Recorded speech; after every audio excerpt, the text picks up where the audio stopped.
নন্দ বাবাও খেলার ছলে খুব বড় বড় শিক্ষা দিতেন। অনেকদিন আগেকার কথা, বাবা আমার জন্য একটা মানচিত্র নিয়ে এলেন। এটা ছিল জম্বুদ্বীপের মানচিত্র, ঠিক যেন একটা ধাঁধা, যা টুকরো টুকরো করে বিভিন্ন দিকে ছড়ানো, যেগুলোকে আমায় জুড়তে হতো। ব্যাস শুধু এইটুকুই ছিল আমার কাজ। আমি বারবার প্রচেষ্টা করলাম, কিন্তু বারবার অসফলই রয়ে গেলাম। বাবা এটা দেখলেন এবং হাসলেন। বাবা বললেন, একটা কাজ করো, এই প্রত্যেকটি অংশকে উল্টে রাখো। আমিও উল্টে রাখলাম।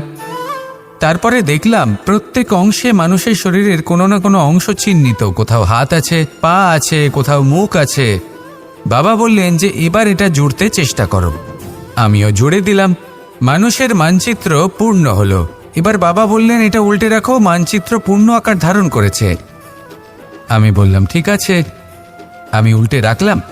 দেখলাম জম্বুদ্বীপের মানচিত্র পূর্ণ হয়েছে।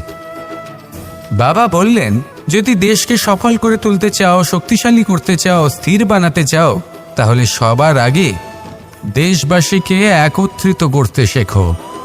সকল সৈন্যগণ যখন একজোট হয়ে দাঁড়াবে, তখন দেশের শক্তি আরও বেড়ে যাবে।